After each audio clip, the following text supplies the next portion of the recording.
Well, so this is the first time I've ever done this with in the context of Faithism or the Book of Owaspie. I'm super excited. My wife and I have been studying the Owaspie for like a year now, Great. and we really haven't met anybody who has who would be considered a Faithist. At least not had any real long conversations with anybody. So I'm Yeah, excited. yeah. I always love to meet more Faithists, of course. I've been at it since 2009. Haven't eaten meat since then. Um, there's a Seventh Era Faithist. Highly recommend getting to know them. They're like elder Faithists, if you will, down in Georgia. Um, but yeah, I glad to be here. Um, I've heard of Seventh Era. I mean, I've seen some of their videos. I haven't watched as many as I probably should because they seem really informative. Yeah, um, they get deep. do you know them like personally or just know their videos? I do. Yeah, I've been down there a few times. They have a Skype meeting every second Sunday of every month. And Really? yeah, I missed a few last couple months, but I try to get on there when I can. And yeah, they met my son, when he was probably about 6 years old, and he's been on there a few times. And so I'd say we're closer than probably other faithists out there, in any Huh. comparison, just knowing them. Yeah. So how because I've watched some of their videos, but I've never seen any kind of announcement or any kind of meeting. Is that like an open invitation to all faithists, or is that how does that I think work? I think it is. They're low key, you Yeah. know. Um, I guess best way I could put it in my own way is they don't push too much, and they're not preachy, of course, as they watch me with teeth. So that Right. would be the only reason why maybe other faiths don't know. There, my experience being a faithist for so long, I see a little bit of kind of like you'd see in Christianity, where people have their own ideas, and Yeah. I know, and I've even been called like a fundamentalist faithist by other faithists too.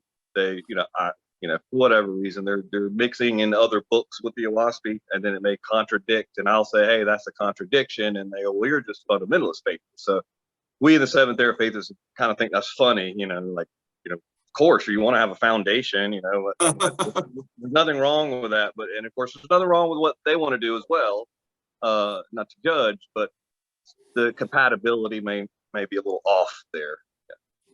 Yeah, there have been some groups. I'm not personally familiar with them, but just stuff like on YouTube. I'm like kind of curious about their context and perspective because it's not what I was anticipating after reading the book and trying to looking for communities. Some of them were really surprising, Yeah. and I know what you're um, talking about. It seems like it's picking and choosing. You know, like I'll bring up ego. That's a big one for me. That's what's helped me a lot. It really was like missing in all the other teaching. The Holy Bible doesn't get into ego. When the Owaspie did, it really, I remember a point when I was reading it, 10 plus years ago, and it was saying like, I had a young son, and a lot of it being led to the Owaspie because of my son being born. And and it said in the Owaspie, your son doesn't belong to you. And I had to like kind of deal with that. I have an ego. I'll sit there and go, well, no, it's my son. We're all the creator's sons and daughters, and we're brothers and sisters in spirit. And it's kind of a humbling understanding, and and of course, abnegation of self, not eating meat, giving. That's a big one. It's hard to express the subtleties that goes along with that in a day-to-day process where you can see within yourself that you're growing in spirit and not in the flesh. And it's hard to get through when people are eating meat, doing whatever they're doing, and they don't even think about the ego, and they're not addressing it. I was recently in the last couple of weeks. I've been really contemplating the three poisons, and that's the first poison is the ego, self. Yep, It's where it all begins. yep. That's a good one. I forget the prophet's name. Sakut, I forget his name, but yeah, The there first was one? no, I think it starts with S. One of the anyway, but yeah, I know what you're talking about. Where uh, it's like it gets into putting your will onto other people, using your mouth. You know, Mhm. because they, it's. I wish I could bring it up right here. I remember even posting that on Facebook a while ago, where it's like I do a terrible There's, job paraphrasing. yeah, no, that's all right. There's so much information, and I'm really glad that it repeats, and then in different contexts use repeats the Mhm. same principle, but in a different way or a different context. Like there's three different versions of the tetrax, which is kind of cool. Yep. Um, gives you a little bit more well-rounded context of what some of them we're talking about. And I've said that too, and I'm glad you recognize that's I really appreciate the 900 page plus pages of the WASP that does home in on things over and over, drives in on it. Yeah. It doesn't just gloss over anything. It's what's very important. And I say these things as like we're faithists, so the key word is faith. And to me, like that's the beginning. Even to take the WASP and push through and read it, especially the Old English, which that's what I did. I have a 1942 version. To push through and read it, I think takes faith. I mean, that's main, and then you can be led, and understand. Oh, go to the Creator first. Don't go. We don't need saviors, prophets, spirit guides. Just the Yeah. Creator, and that kind of, since it's a step by step kind of thing. I don't think you would get there if you didn't have faith at some level to grow in that. And testing Yeah. faith is a big one. Test faith. Oh, that's such a big one.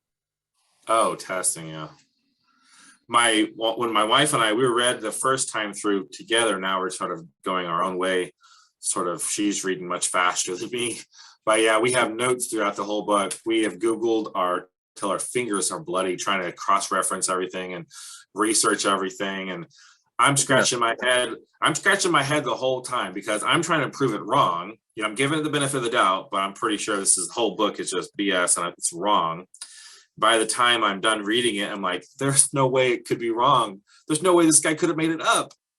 It's Right. literally impossible. I have researched this book trying to prove it wrong. Yeah. Have you seen There's no way he could Study have of a done this without the internet. Yeah. Have you seen studyofawasp.com? I'm taking notes. I have not seen Study of a Waspy, no. I think that's it. Let me make sure it's right. I got another computer over here. It might be a waspy study, something like that. I'll find. But it actually just goes through step by step, where like there's no way that you could have known this. There's no like a few little things I remember is like stars coming from nebula. They didn't know that in 1882. That kind of stuff. Like, I'd almost like think like Einstein worked in a patent office. Did he come across the Owaspy and then just Right. I did a small study comparison. These new images coming from the James Webb Telescope to the plates in the book, and if you can imagine the plates being in color, it's like this. This is, I mean, it's drawn, so it's not like amazing resolution, but you can see the concepts of everything are way ahead of its time. There's no way. We're just now getting some of these images clear enough with the James Webb, and then it's basically hand drawn out in the WASPy. It's like there's no way he could have done this in the 1880s. There's no way. Yeah, exactly. And I would say when it comes to really trying to prove it to yourself, for what I had to do for me was really just kind of like I'm gonna just not take what I understand outside of the WASPy. I'm gonna really let it just sink in, and it was a challenge, but I guess the best what I'm saying is I really recognize the fact we have discernment with our free will, and we use our own discernment. We have our own experiences in this life, and long story short, I came to understand the WASPy because I had a son. I did not like who I was, and I did not want to raise a son like I was. And I went and meditated. I followed some, whatever I understood to go, hey, I had faith at the level. I referred to the Creator as God. But Mm. you know, I in meditation, it came to me, and I decided I'm not going to refer to the Creator as God anymore. And I didn't know anything about ayahuasca, and you know, there's little connections there where like I'm giving information. You know, something's going on there. I have full-blooded Cherokee chief great granddad. Still trying to work that out with like I'm doing some genealogy research right now on my mom's side, and so you know, like is he a guardian? I think so. Might have had a lot to do with it. You know, finding out in the ayahuasca, the biggest one for me why I stopped eating meat is because it says you're making it hard on your guardians eating meat. Well, I don't want to make it hard on my guardians. So Right. stop. Making it hard on yourself and everyone around you. Yeah, well, you know, I'm trying to approach it as a selfless thing. And if I'm Yeah. selfless and I do those actions and selfless, that's best for me. I know that's return. But I don't go into it and so, you know, there's an aspect of maybe a selflessness towards yourself. You know, it gets complicated in that aspect. There's an ego there. We got to deal with it. It just doesn't go away. It's like, yeah, it's how you're it's like being proud of being humble or something like that. You're so humble, you're proud of it. Same thing with being selfless. I just had an argument with a friend of mine last night. We'll get over it, but he just wanted to tell me he's enlightened and wise. And I'm like, people who are enlightened and wise don't say they're enlightened and wise. That's for somebody else. You know? They don't need to say it. Yeah, you showed me, right. And we got into showing, and that was where it kind of got into where, and I try to say, hey, I'm just as guilty. I'm talking too, but you know, don't start comparing. Oh, I've done more for you than you've done for me. It can't get into all that. It just doesn't. No. You know, All that's just a distraction. Yeah, like you know, I've been more selfless than you. It doesn't work. Right. It's kind of funny to think about. Well, how did you find out about the ayahuasca? Oh man, I was just going to ask you that same question, but I'll go first. Like, okay, so I was a Christian my whole life, right? I was a Seventh-day Adventist Christian. I don't know if you know anything about SDAs, but they're like Mormons or JWs, you know, just Christian, but hardcore, different kind of Christian. And it's like brought up thinking we were the remnant and all that stuff. We had the prophet and our own special books and all that stuff. Yeah. So I mean that's like a four generations of being Adventist. I'm the fourth or fifth generation. But my wife and I had been kind of studying our way out of Christianity. Like our eyes were slowly opening up from about 4 or 5 years ago. One, to the fruits of Christianity as an institution.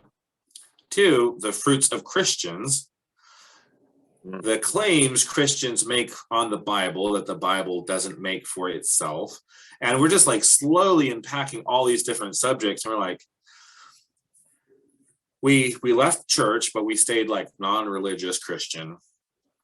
So we didn't go to church. We didn't support institutions, but we were reading through the Bible together and praying. And I was going to Bible study with some friends. And sort of independently, well, very much independently, we came to the same conclusion, but we didn't tell each other.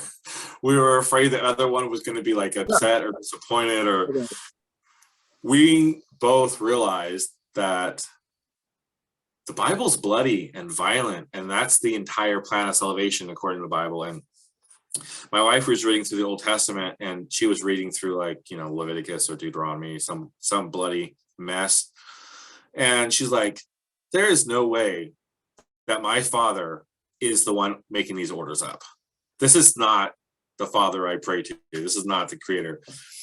And I was coming to the same conclusion, but it took us about a week or two before we discussed it. And we're like looking at each other like, really? It's like, I'm done. She's done. I'm done. At the same time, we're both done. And for a year, we didn't have anything. We weren't Christians. We didn't have anything. We were still, we knew that the Creator was real. That's the only thing we knew. I looked into so many different things. I looked into Zoroastrianism. Obviously, I didn't even know about Zoroastrianism until philosophy. But so long story short, I was watching a YouTube video, and it was a political video, basically. And this guy holds up his copy of Owaspy and starts making some pretty outrageous statements. And I'm like, first off, I don't believe those statements. But second, I'm curious enough. I wrote down the book's name and I looked it up on Amazon, and I hadn't looked into it at all. And I told my wife, like, we need to look into this book. We got to research it. Like, let's really dig in and research it. And if there's something to it, then we'll buy it. So I work nights and I text my wife, and I come home and to see if she got my text, and she said, "Oh yeah, I ordered that book." And I said, "What do you mean you ordered the book? We haven't even looked into it yet. Usually we research books." And she's like, "I don't know why I ordered it, but it'll be here next week, and we need to read that book." I'm like, "Okay, I'll read the book with you." And that's it. It's been a year, and we've been reading the book ever since. And it's like made every single thing make sense. Every single question I've ever had, spiritually, politically, religiously, geographically, reality, everything, every aspect of reality just has blown my mind away. Yeah, it clears things up, that's for sure. Yeah. So yeah, that was it. We got the book basically because my wife, we both sort of independently, it caught our attention, and yeah. And then we ordered another one. So she's got one, I have one, and then we ordered sort of one. It's like a soft cover one. It's a smaller one, but I forget which one it is. It's an older edition, but. So yeah, that's my story. What about, how did you find it? I was raised loosely Unitarian. Okay. Always, I mean, as far back as I can remember, I always just had like a belief in the Creator. I always looked around and saw this is creation. You control everything. You know, like I remember 4th grade going through a hard time. Girl didn't love me, and I'd be out back crying. Why can't I just be happy? Why don't you know? What do you do? You know, you can make me happy right now. You can give me what I know you can't. Why can't that kind of stuff? You know, had a long way to go. I had a mean sister. I go on, but you know, read the Holy Bible, Christian Bible, if you will, 2 or 3 times. And I just kept finding contradictions. I kept finding this, yeah, I'm created in God's image, but then it says in the 10 Commandments not to have an image of the Creator. You know, Jesus says turn the other cheek, and then says, you know, he's a sword, not for peace. And I was having this problem, you know, and like you got a wrathful God in the Old Testament. Now you're given all God. Now you've changed. This Creator is changed now to a all forgiving God. How does it, what?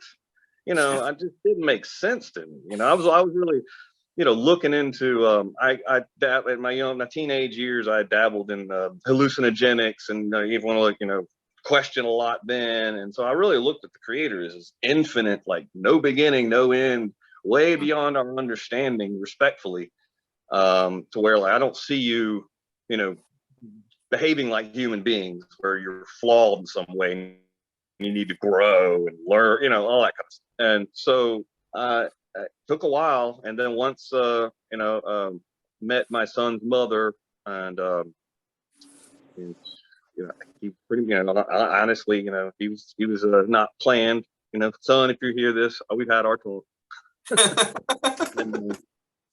and she put it on me to where you know I'm going to have an abortion if we don't get married, and I was just like, every fiber of my being was like, no, I don't care if he's a girl, I don't care whoever.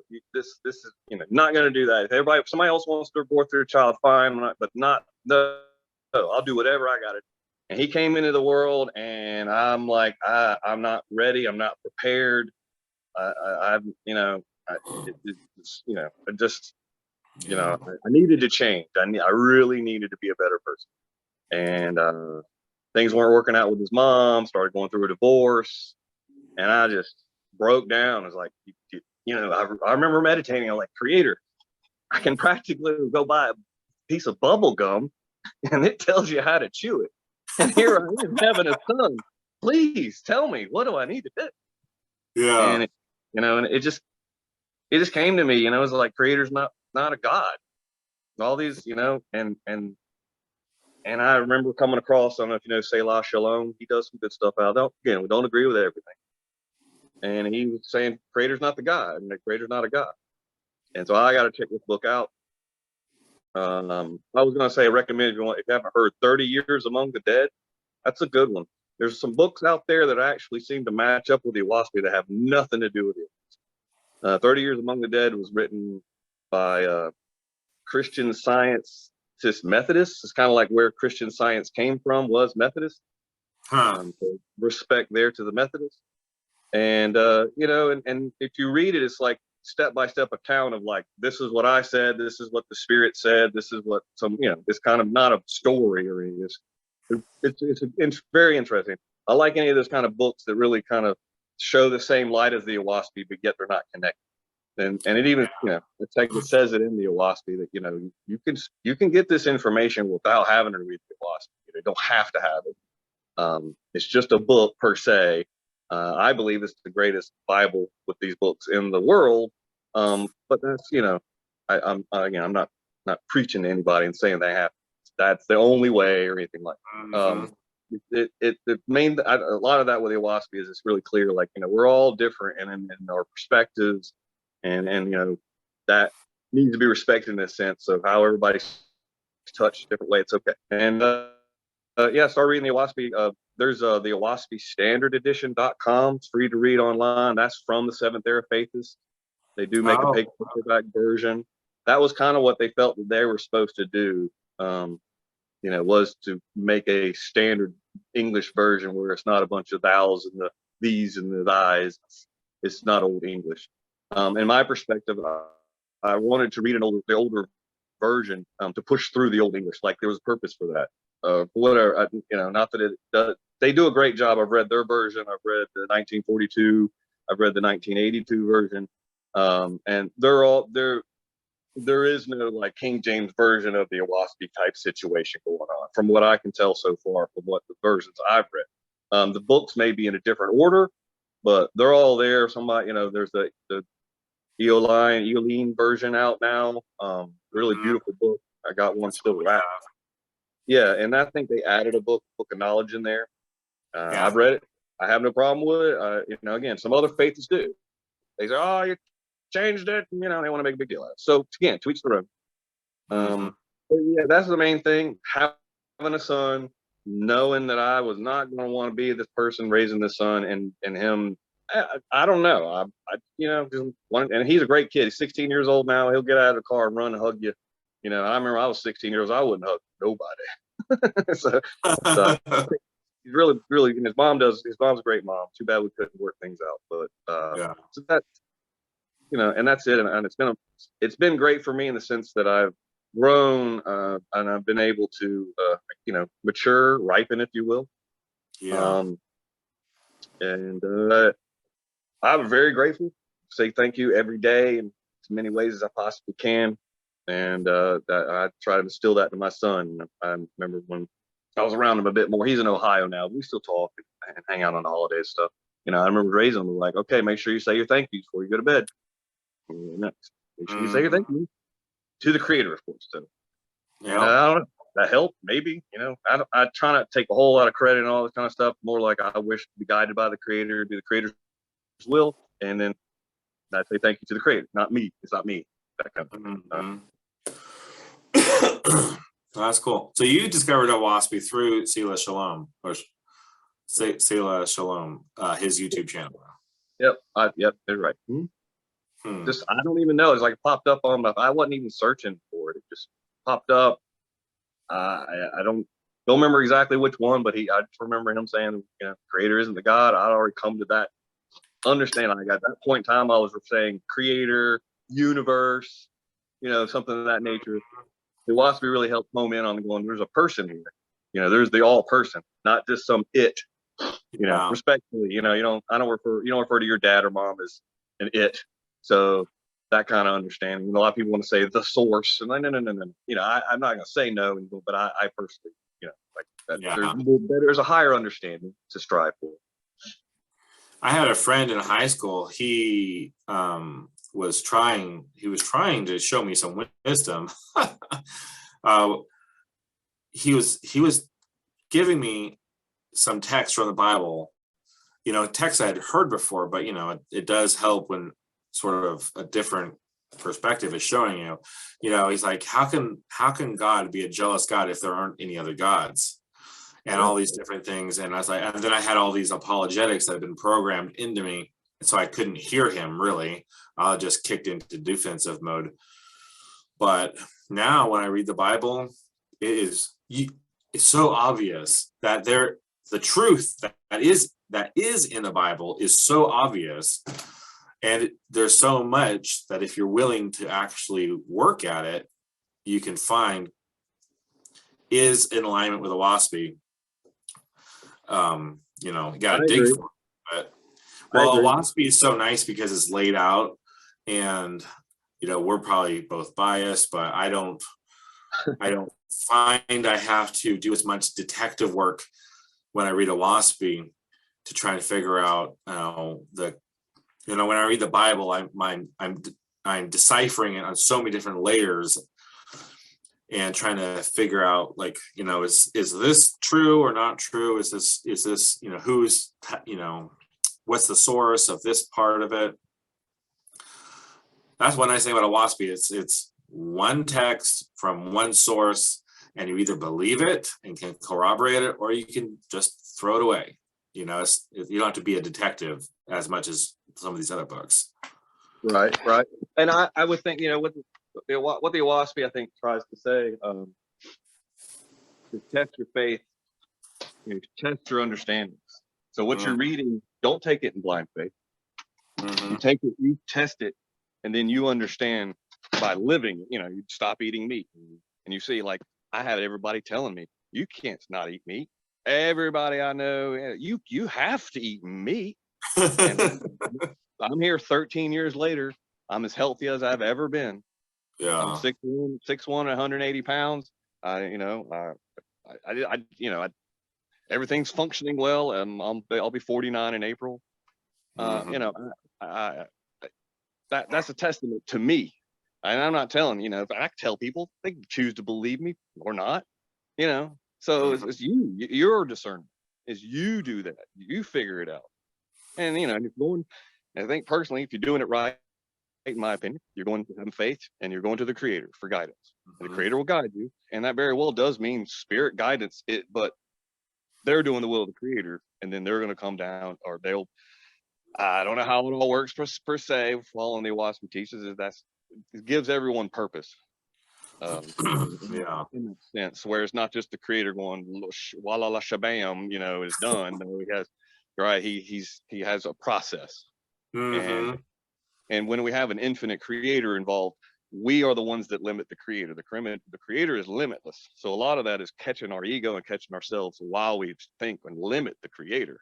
And if we can stop ourselves, we go, oh, well, there isn't a limit. So so again, I don't know. It's I've thought about that a lot. Why would you make it like that? Who am I to sit there? Can I come up with a better way? You know what I mean? Right. No, I highly doubt it. And how it's like, in some circles it would be blasphemous to sit there, go down that road. But again, that's the testing aspect. It's okay. It is okay. Say, hey, Creator, I don't understand, and I challenge you on this, and show me. Just like if it was your dad. If you think of the most loving, perfect dad you can think of, and you're going to your dad and going, okay, Dad, well, what's up? And he would lovingly show you. He might, of course, the loving dad will tell you no. Just like, plenty of the Christians say, hey, you can pray all the time. God may say no, right? It applies. Speaking of the food, I wanted to share with you that my wife and we were carnivores before we started reading WASPy. Wow. You mean those guardians broke through some stuff for you? I can't remember if we weren't 100% carnivores, but there was like a 2-year period that we were 100% carnivore, and then we did start including fruits and vegetables and greens and stuff, but we were still eating a ton of meat and eggs and stuff.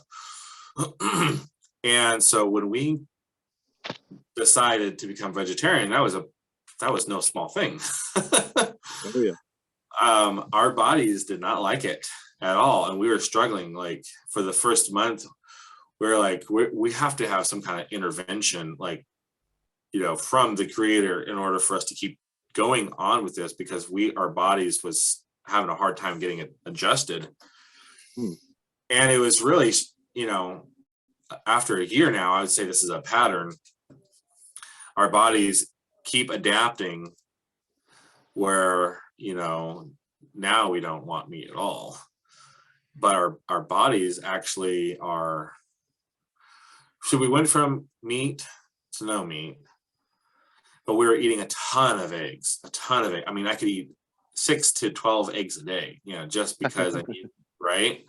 Yeah, no, I agree. I relate totally with you. And our diet was so carb heavy, with bread and pasta and rice and potatoes, just anything to try and fill our gut up, because we were, trying to be for that thud. You were looking for that thud at the bottom of your stomach. I remember like it was yesterday. I had to push through that myself. Yeah. And we usually buy like five dozen eggs, every week or 2 weeks, something like that. Well, long story short, my wife and I can't eat. We have eggs in the fridge, but I'll have maybe like 3 eggs every 2, 3, 4 days, something like that. Hardly any eggs now. Yeah. And I had, rice and pasta used to be like a huge craving. And now, not so much. I still eat it, but it's not much of a craving. I really crave fruit.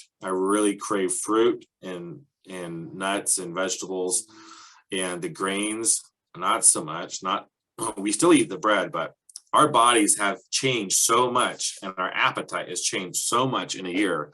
It's ridiculous. You practice fasting? Fasting? Yeah.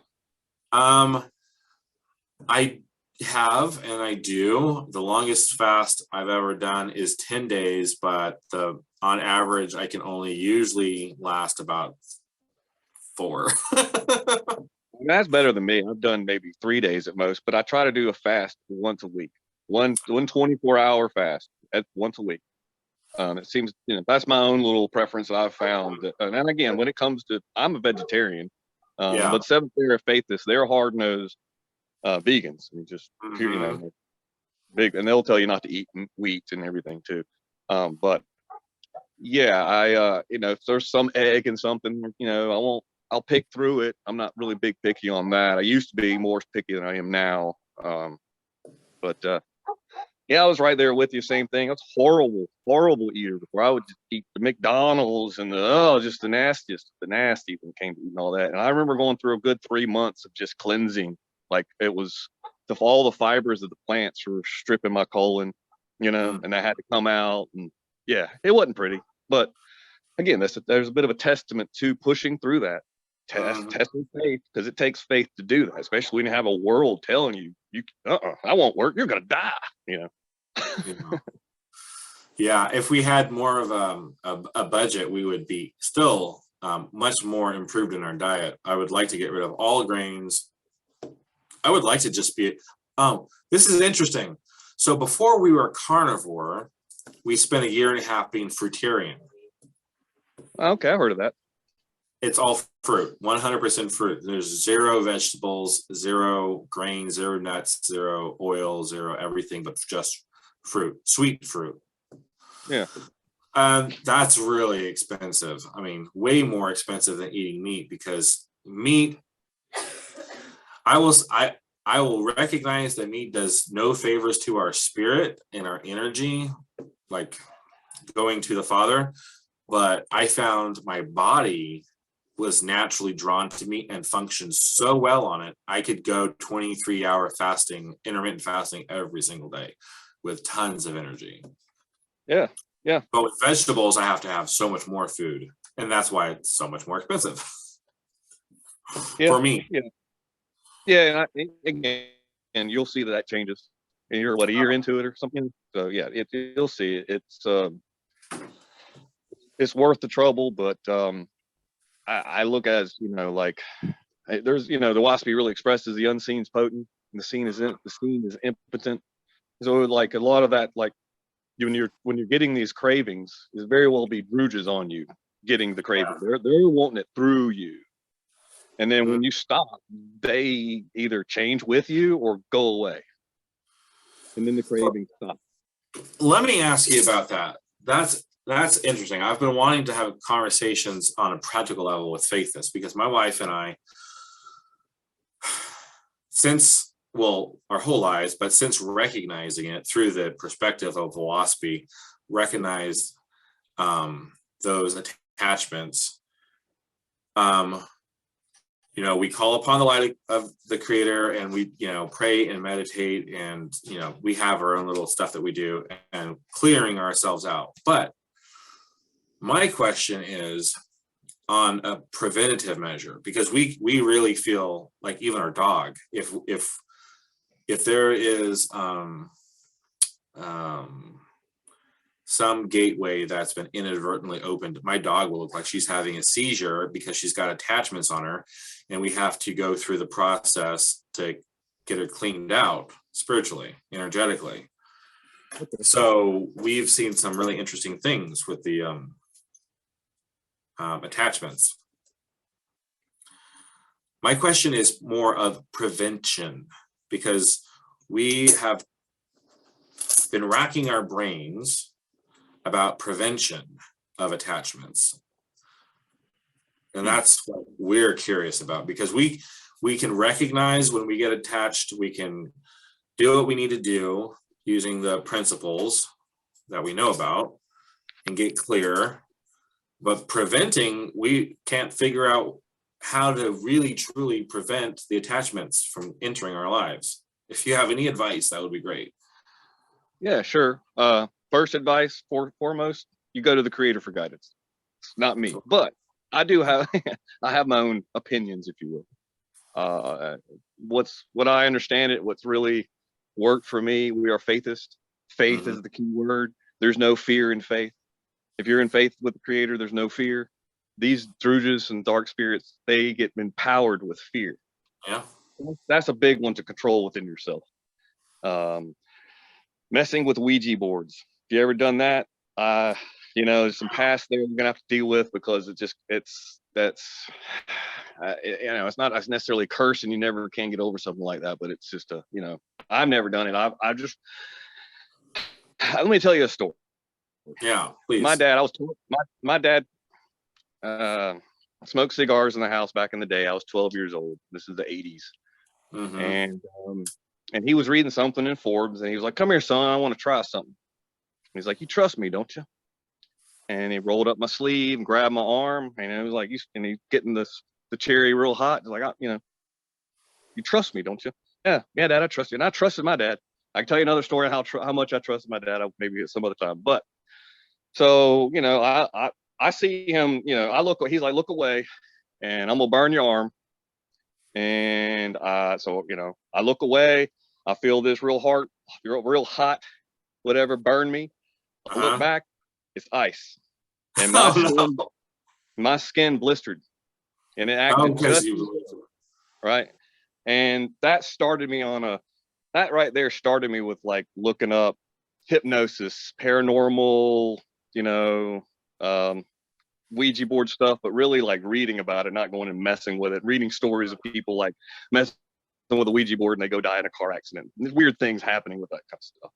So I already had like my own share of warning in my experience with, I guess the mind can really have you believe to such an extent of something. And I've come to understand that's why we have an ego in Atmospherian. When we become Atmospherians, we still have an ego to deal with. So when we reach Etheria, we don't have an ego anymore. That's the deal. You don't make it there until you've mastered over your ego 100%. Yeah. And that means being completely and utterly selfless and doing the Creator's will with everybody else. Of course, that's the plan. That's being a part of true God's kingdom. So that's really the understanding where you're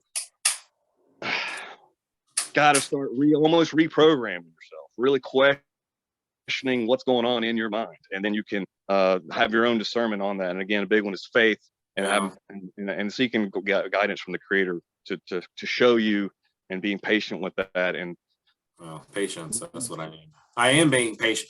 I'm being patient, but I am wanting to learn from other people's experience. The fear part, I don't have any fear because I know that whatever comes our way, we've already tested and proven that they ultimately have no power in our lives. But like, there'll be times walking down the street or going to the store, I know I'm, getting attachments, and I come home and ground and pray and all that stuff I need to do to get rid of them. I know that process works, and I have faith, and I've tested it, but I have asked for discernment and insight and inspiration on putting up a shield around me to prevent it, because a lot of times the attachments will come off of me and go to my wife, and then then that's the next thing we have to deal with: get me clear, get her clear, get the dog clear. Do you remember a story on it was talking about, this is when I think it wasn't Astaroth, but it was like Anahassaj, like one of the worst false gods. He was a buddy of Ahura, and Ahura fell and then came back, and Anahassaj was kind of doing his little fakery, and really, well, there's a story where it talks about how a faithist is having faith while he's sleeping, and there would be this empowerment within the guardian to protect him from tens of thousands of dark spirits trying to overrun them. And that is your little shield you're talking about. That's you empowering your guardian through your choice and faith. I remember that story. Yeah, and that I don't know. I can feel it sometimes, almost like when it's really dark, close my eyes, I almost see this pulsing around me.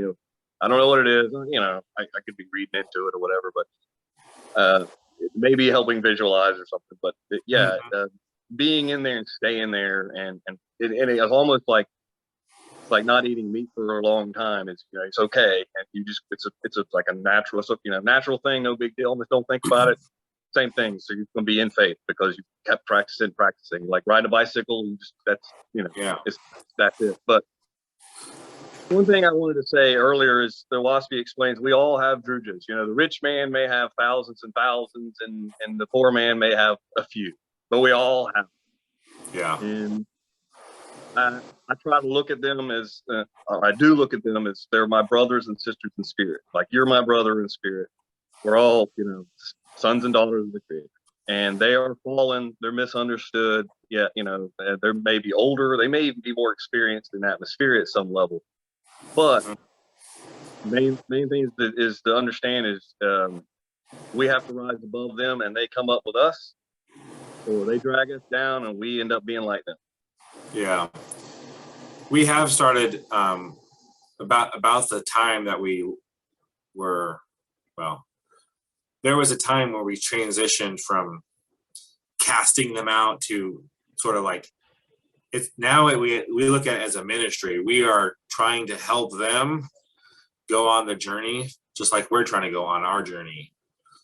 And to me, that is part of the ministry that we have, is trying to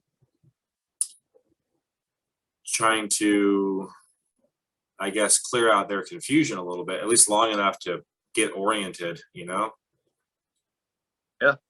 Sometimes we can feel their confusion, and it's like they're confused and sad, and it's like a lost little kid sometimes. Yep.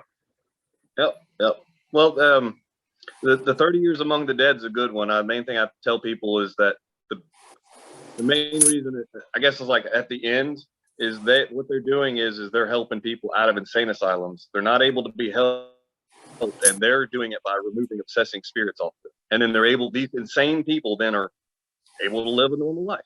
That in of itself, that's the proof in the pudding. I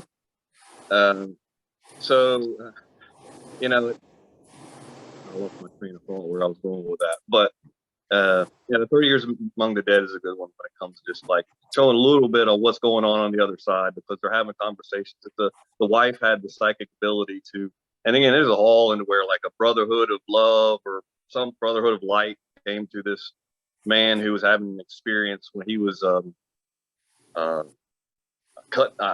do you call it, a coroner, and he would be cutting on a dead body, and somebody behind him said, "Stop cutting on my body," or something, Nobody was there. It happened a few times. Next thing you know, so however long goes by, he was given instructions by the Brotherhood of Light or Brotherhood of Love, and and his wife had this ability to have a spirit be in her and communicate through her. And he was given the whole process. You have to read; it's pretty interesting. And so they was able to kind of like look, mainly is getting like, hey, do you understand your condition? And a lot of them didn't know they were dead. And I can Yes. understand, because if you didn't have the preparation, then you would just, well, I'm still thinking. I think, therefore I am. I'm as far, you may still, you see her. It may things may be a little weird and different, but not really grasping that you're dead. And a lot of times they're saying my head still hurt where they're hit by a blow that killed them. And again, Yeah. that's like when I got burnt by ice. It's in their head, it's in their mind. Even their mind doesn't, it's still with you in spirit. It's, I kind of, it's again, like, you don't understand your condition. Some of them were really nasty and would not accept it, and some were a little bit more, and they usually end up going, hey, that's my mom, and she's been dead for so long, and then here we go, mom would take him away. So that's we're gonna have to buy that book. it's a good one. There's some other ones out there too, where like it has a I can't remember, it was like called Afterlife or something like that, and it was about a bishop that was going through a medium and talking about the afterlife, and how, say, the Christians had it so wrong, and he would really give them a hard time about being so against psychic stuff, psychic phenomenon, and witchcraft, and he's pretty much saying the Bible's full of witchcraft, that kind of stuff. It's blood magic. It's all kinds of different kinds of magic. Yeah. So, the time you deny it and ignore it, say it's not there, you're not getting, they're missing something. They're not going to be able to be as prepared as they want to be, or even to the extent that a lot of these people were Christian. They were calling out for Jesus, and this Methodist, he wasn't going, yes, go to Jesus, he'll save you. He was just going, he's just saying, whatever your understanding is, higher understanding, you strive for that. And it's okay you want to say Jesus. It says in the philosophy, it's okay if you want to say Creator's God or Buddha or Jesus. It's more a person's understanding. That's what matters. Not so much a name. And so I don't get hooked on so much with God anymore. I'd use, oh no, Creator, you can't say Creator God, that kind of stuff. And it's like, it's okay. Yeah, the only reason why I do a lot of conversating with people on TikTok, trying to find other faithists out there, but also wanting to have good quality conversations with people. That's the hardest concept for me to explain, because, well, the difference between the gods and the Creator, that was the first thing that I wrestled with, trying to understand the separation of it. But once I understood that, like, everything made sense. Like, every single thing makes sense. And it's probably the hardest for me to. It's hardest for everyone when they're raised that it's just, they're thinking that they'll die and just go be one with the Creator or Jesus. They're not, it's very well possible that it's just like it is here. And it's so much like it is right now, you don't know you're dead. You have to have some serious awareness about it. I had a dream not long ago that my landlord came in and was walking around, and I was in my chair, and I stood up, and he didn't see me. And I was getting in his face, and he was just looking right through me, and then I was like, am I dead? And then I woke up. So, My wife and I thought, we don't have any way really of knowing one way or the other, but about halfway through reading it, we're like, I wonder if we're dead. I wonder if we're in a plateau. And we're like, yeah, it is possible. Or the other theory is, I wonder if there is some kind of interaction between the plateau, like the earth and the plateaus, because it feels like people are living in different paradigms altogether. Like, somebody will be convinced the earth is round, other people are convinced it's flat. And I've looked into, that's just an example, but I have looked into it. There's great evidence for both. Yep. Actually. And the globe makes sense for the earth, and the flat earth makes sense for the plateau, and somehow the realities are commingled together. And like, all these things we're thinking about, and like, I wonder if we're dead already. Yeah. I will always say it is best to question. You can't go wrong with questioning. And it sucks to be confused and just question everything and not having kind of bearing on something. But again, I think that's where it really comes into faith and seeking guidance from the Creator. I sound like a faithist, don't I? I always go back to that. That's Yeah. like the main covenants of it. It's all steps after that when it comes to like degrees within faithism and the old seventh era faithist. I mean, like a vegetarian would be considered a first degree, and then a vegan second degree, and then it's in the book of Faithist. Yeah, there's several different sort of It's a lot. formats for different degrees and stuff, but Yeah, it's a lot of information.